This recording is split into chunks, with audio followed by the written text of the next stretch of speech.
कहानियाँ कहानियाँ सिर्फ सुनने के लिए नहीं होती। कुछ कहानियाँ होती हैं महसूस करने के लिए। ये कहानी आप सुनकर शायद छोड़ दोगे, पर ये ज़िंदगी भर आपके जहन में रहेगी। मैं हूँ कौशिकी भट्ट और आप सुन रहे हैं ये कहानी द कर्स चैनल पर।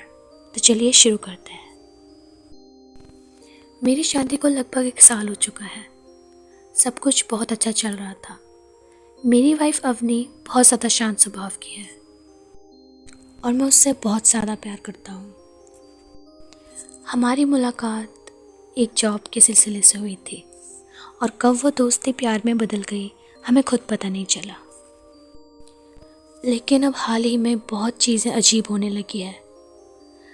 एक दिन मेरी वाइफ और मैं रात को सो रहे थे, लेकिन रात को जैसे ही मैंने अपनी वाइफ की तरफ देखा तो मुझे रियलाइज़ हुआ कि वो बैठी हुई है।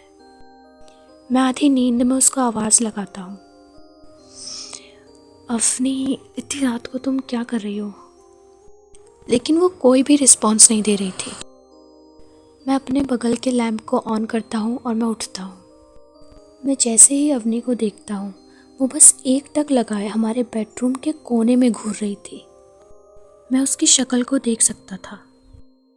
उसकी आंखें बिल्कुल भी ब्लिंक नहीं कर रही थी और उसको बहुत ज़्यादा पसीना आ रहा था।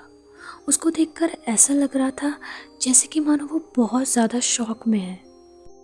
उसको मैंने जब इस हालत में देखा तो मैं बहुत ज़्यादा घबरा गया था। मैं उसको हिलाता हूँ, अवनी अवनी क्या हुआ है? मेरा इतना करते ही वो होश में आ जाती है और रोना चालू कर देती है। वो मुझे बोलती है कि हमारे कमरे में कोई है, कोई उस कोने में खड़ा है और वो मुझे घूर रहा है। मैं उसको जैसे तैसे शांत करवाता हूँ और उसको सुला देता हूँ।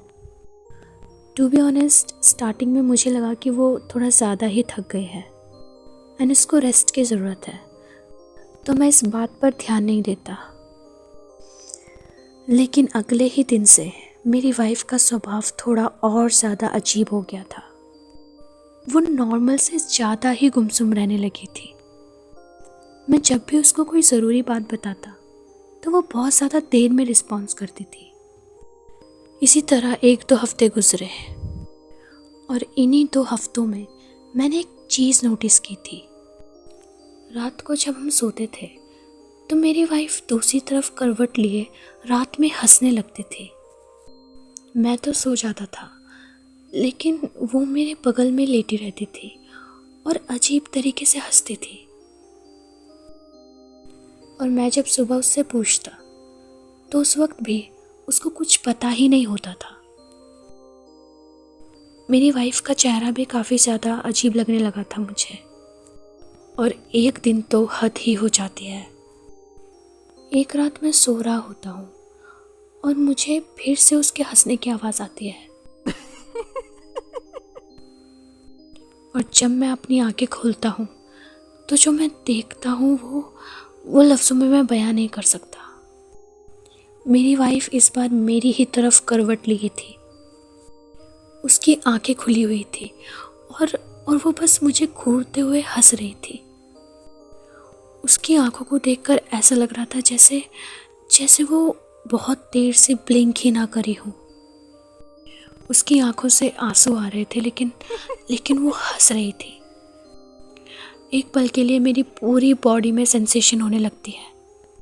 मैं जल्दी से उठता हूँ और मैं हमारे रूम की लाइट की तरफ भागता हूँ, और जैसे ही मैं लाइट ऑन करके पलटता हूँ, अवनी सो रही थी, दूसरी तरफ करवट लिए। मैं जहाँ पर खड़ा था मैं वहीं खड़े खड़े उसको आवाज़ लगाता हूँ। मेरी 1-2 बार आवाज़ लगाने से वो उठ जाती है। वो ऐसे रिएक्ट कर रही थी जैसे कि मानो कुछ हुआ ही नहीं हो। वो बेड से उठकर वॉशरूम में जाती है और वापस आकर मुझे बोलती है कि उसके सर में बहुत ज़्यादा दर्द हो रहा है, और उसकी वो हालत देखकर मैं उसे कुछ बोल नहीं पाता। तो मैं उसको मेडिसिन देता हूँ और वो सो जाती है। So guys, this was the first part. Next part के लिए चैनल को सब्सक्राइब करिए, लाइक करिए एंड शेयर ज़रूर करना। एंड गाइस, जो लोग मुझे फॉलो कर रहे हैं, आपने नोटिस किया होगा कि मेरे चैनल पर स्टोरीज़ बहुत ज़्यादा शॉर्ट आ रही है एंड रेगुलर नहीं हो पा रहा है। एक्चुअली एग्ज़ाम की वजह से थोड़ा टाइम मैनेज करने में मुश्किल हो गया है, लेकिन फिर भी मैं कोशिश कर रही हूँ कि मैं कुछ ना कुछ आपके लिए अपलोड करती रहूँ। तो बस कुछ वक्त की बात है। तब तक के लिए, इतना सपोर्ट करने के लिए thank you so much guys. Keep listening the curse channel.